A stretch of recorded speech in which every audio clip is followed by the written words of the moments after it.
mempertanyakan soal anaknya, suatu statement yang salah. Dan dia sudah seperti saya katakan tadi membuat kebohongan publik. Di beberapa statement kan mengatakan bahwa kalau anak itu diserahkan kepada Bopak, dia akan bertanggung jawab sepenuhnya. Itu kan katanya si Bopak. Kalau kata undang-undang, bahwa anak itu harus tetap dalam pengasuhan ibunya. Bopak bertanggung jawab sebagai bapaknya. Situ memenuhi ke masa depan untuk memenuhi kebutuhannya sampai ke masa.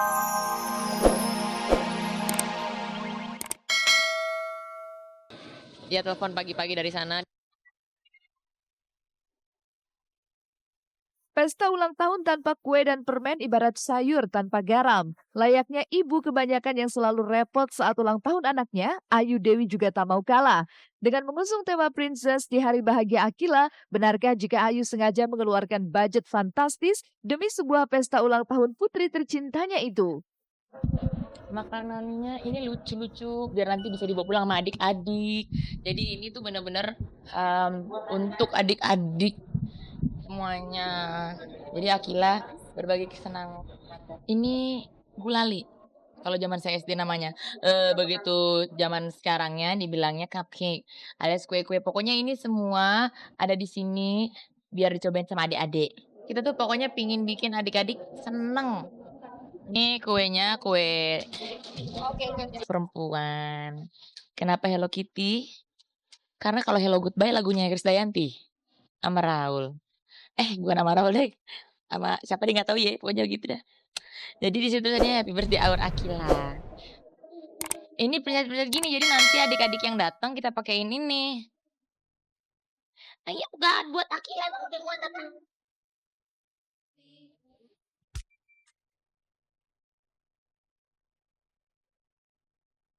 Saat pesta ulang tahun Akila, kebahagiaan tidak hanya dirasakan oleh Akila. Sebagai si empunya hajat sekaligus ibu, Ayu Dewi juga menikmati betul suasana pesta ulang tahun anak pertamanya itu. Sejumlah mainan yang terletak di lokasi acara ulang tahun Akila rupanya menarik perhatian Ayu. Entah ketika kecil tak memiliki kesempatan untuk memainkan permainan ini, Ayu begitu terkesima hingga tak kuasa untuk menjajal semua permainan itu.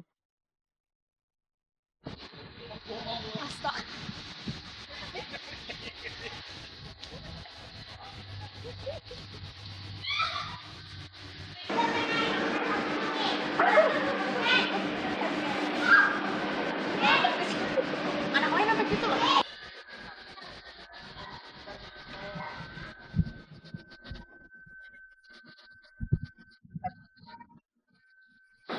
Oke, saya sebagai emosi, emak-emak montok dan seksi, udah mulai migrain.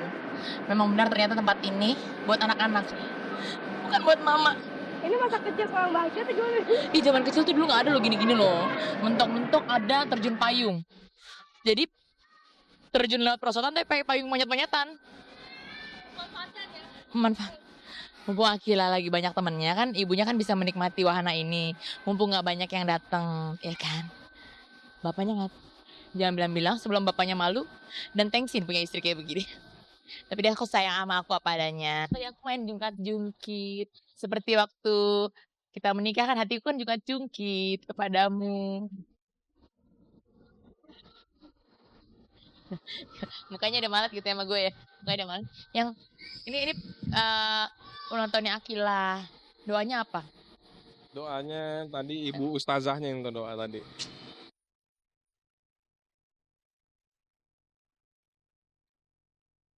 Bahagianya perasaan Ayu Dewi di hari jadi putri sematawayangnya berbanding terbalik dengan yang tengah dialami Bopak Castello. Ketika dituntut untuk membiayai masa depan putrinya, Bopak malah gigih untuk mencari legalitas surat perceraiannya.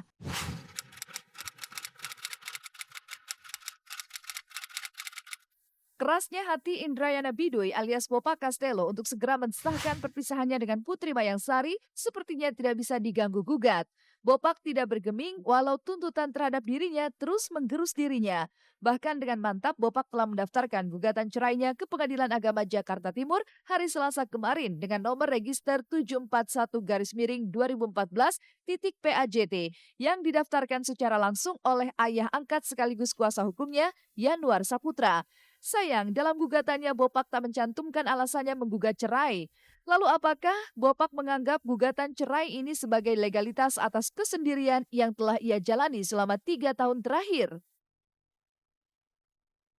Saudara Indrayana Bidwi telah mendaftarkan perkaranya permohonan cerai talak ke Pengadilan Agama Jakarta Timur pada hari ini, Selasa 11 Maret 2014.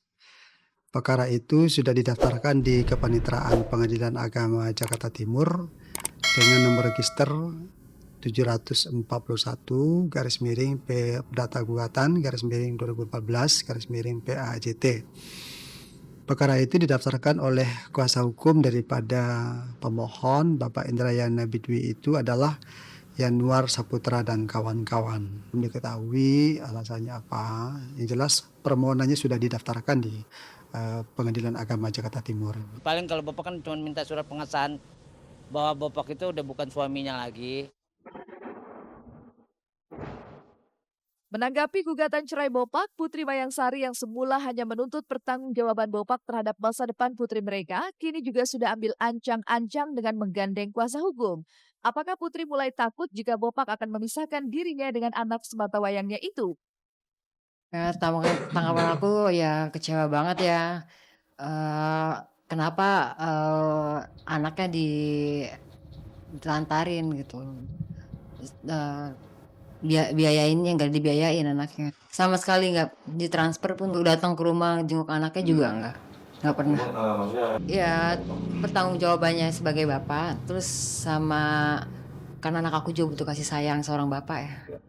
Akibat daripada tuntutan Putri, pertanggungjawaban atas kelalaiannya selama 2,5 tahun terhadap Putri selaku istri dan juga kepada anaknya. Jadi biar supaya dalam hal ini kami sarankan Bopak untuk bisa lebih membuat statement-statement yang real ke depan bagaimana penyelesaian terhadap masalah antara dia dengan istrinya. Minggu tanggal 19 Juni 2011. Di sini tercatat si anak yang baru lahir itu Talat Faza Indrayana Bidwi, ibunya Nyonya Putri Mayangsari, dan ayahnya tercatat Tuan Indrayana Bidwi. Jadi secara sah tidak bisa dipungkiri oleh Bopak bahwa Talat Faza ini adalah anak sahnya dan anak kandung. Kisruh Putri dan Bopak kabarnya berawal ketika Putri pergi meninggalkan Bopak. Sebagai lelaki, Bopak yang harga dirinya terlanjur sakit hingga ia merasa jika rumah tangganya tak lagi bisa berjalan sebagaimana mestinya. Namun tiba-tiba saja di saat karir Bopak sebagai komedian tengah melambung, Putri muncul dengan membeberkan semua aib tentang dirinya, sekaligus meminta pertanggungjawaban darinya yang dianggap telah dilalaikan Bopak selama hampir 3 tahun. Bopak sendiri berharap jika hak asuh berada di tangannya, masa depan buah hatinya akan terjamin 100%. Lantas, akankah Bopak ngotot jika hak asuh harus berada di tangannya? Atau justru Bopak membiarkan Putri sebagai ibunya untuk merawat dan membesarkan anak tersebut dengan resiko tidak akan ada nafkah yang akan Bopak berikan barang sesen pun? Bapaknya siapa kan gitu. Bapaknya siapa kalau memang bapaknya Bopak ya kasihlah legalitas anak ke bapak, ya kan? Tapi kalau bentuk perebutan, gue merasa memelihara 3 tahun itu kan lucu. Kalau memang ikut ke Bopak, ya itu udah takdir. Kalau enggak, ya itu takdir juga. Kita menerima juga segala sesuatu dengan ikhlas saja. Ya namanya juga proses hidup kan harus begitu. Paling minim Bopak udah belajar ya bijak lah. Putri dalam hal ini, saya mewakili Putri dalam hal ini, dan Putri juga akan mempertahankan anaknya. Karena selama ini Putri yang melahirkan, Putri yang merawat sampai selama 2,5 tahun. Bopaknya sebagai bapak tidak bertanggung jawab selama 2,5 tahun ini. Padahal setelah pernikahan dan pada saat kelahiran, proses kelahiran si Putri, pas melahirkan anaknya, si Bopak itu hadir dan si Bopak yang memberikan namanya. Jadi kalau dia membuat statement di beberapa infotainment mengatakan bahwa mempertanyakan soal anaknya, suatu statement yang salah. Dan dia sudah seperti saya katakan tadi membuat kebohongan publik.